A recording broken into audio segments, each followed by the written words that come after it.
सहाफ़ियों को उनके काम से रोकने के लिए करसा से मुख्तलिफ हरबे अपनाए जाते रहे हैं। कत्ल, तशद्दुद, अगवा और धमकियाँ इनमें से चंद एक हैं। अगर पिछले 2 साल का डेटा उठाया जाए तो 2009 से अब तक 29 सहाफ़ी मुख्तलिफ वाक़यात में मारे गए। 2009 में मारे जाने वाले 6 सहाफ़ियों में से 2 दहशतगर्दी के वाक़यात में हलाक हुए, जबकि 4 को कत्ल कर दिया गया। 2010 में 15 में से 8 दहशतगर्दी के वाक़यात में जान बहक हुए, जबकि 7 सहाफ़ियों को टारगेट किलिंग का निशाना बनाया गया।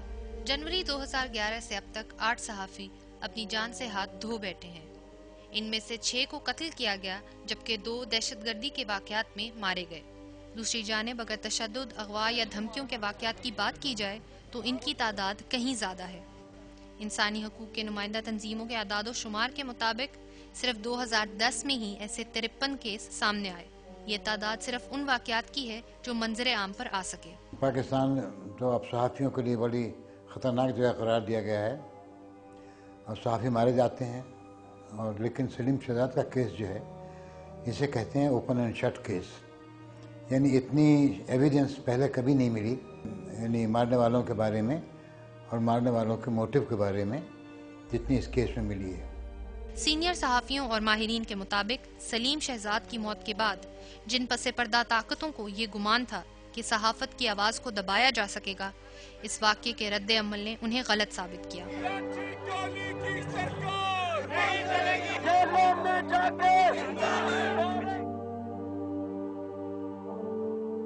सलीम शहजाद के इंसिडेंट के बाद जिस किस्म की रिपोर्टिंग हुई है, बड़ी बोल्ड रिपोर्टिंग हुई है और बड़ी मैंने खुलकर रिपोर्टिंग हुई है, और ऐसे सवाल कर रहे हैं जो इन्हें पाकिस्तान की तारीख में पहले इस किस्म के सवाल नहीं होते थे। मिसाल के तौर पे उसकी जो सेल फ़ोन का जो रिकॉर्ड है वो मिटा दिया गया।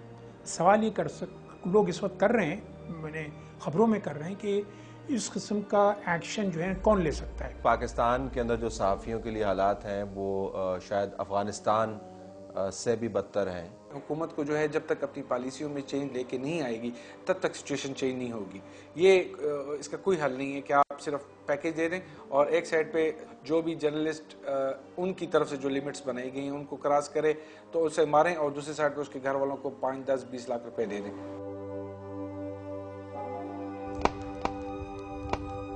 कोशिश कर रहे हैं कि उनके साथ इंगेज करें, उनको बुलाएं और पूछें कि उन्होंने क्यों कब्जा किया हुआ है।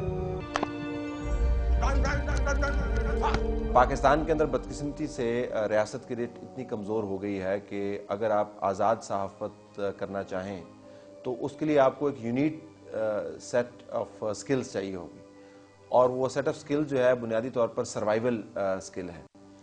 आप कोई भी एरिया पाकिस्तान का देख लें, मासवा शायद पंजाब के 1-2 एरियाज़ हैं जहाँ पर आप अपने आप को सिक्योर फील करें, या खैबर पख्तूनख्वा के शायद 1-2 शहर हैं, उनके चंद हिस्से हैं जहाँ पर आप अपने आप को सिक्योर फील करें। तो पाकिस्तान शायद यूनिक है इस तरह से कि इसका कोई भी हिस्सा मुकम्मल तौर पर आपको महफूज आज़ाद सहाफ़ियों के लिए नज़र नहीं आता। ये ट्राइबल यूनियन ऑफ जर्नलिस्ट का कमाल है कि अभी तक सहाफ़त हो रही है, सहाफ़त मिस नहीं हो रही, चाहे हवाना से हो, चाहे तीरा से हो, चाहे शवाल से हो, चाहे उन इलाकों से हो जहाँ कोई सूझ भी नहीं सकता, फिर भी दुनिया के सामने हमारे सहाफ़ी रिपोर्टिंग पेश करते हैं। इस्टेब्लिशमेंट जो है उसके साथ हमारा कोऑपरेशन होना ज़रूरी है, लेकिन हमने ये देखा है कि जब से वॉर ऑन टेरर शुरू हुई है इस्टेब्लिशमेंट भी कोऑपरेट नहीं कर रही है।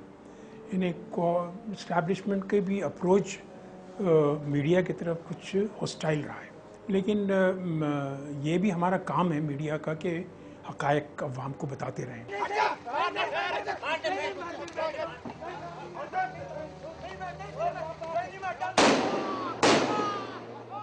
इस मुल्क में कानून की अमलदारी होगी तो आपको तहफ़्फ़ुज़ मिलेगा। ये नहीं है कि 18 करोड़ को कानून का तहफ़्फ़ुज़ न मिले, सिर्फ पार्लियामेंटेरियंस को, वज़ीरों को और सहाफ़ियों को और एक और कौम है जिसका मैं नाम नहीं लेना चाहता, उनको तहफ़्फ़ुज़ हासिल हो।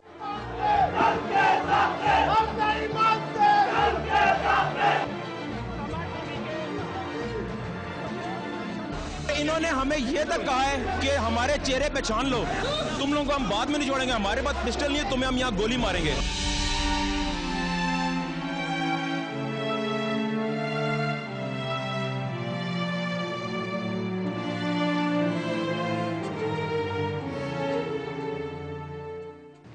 सहाफ़ी माशरे का वो तबका है जिन्हें अपने काम की वजह से शदीद खतरात लाहक हैं, मगर इसके बावजूद वो आप तक वो तमाम खबरें पहुँचाते हैं जिनका जानना आपका हक है।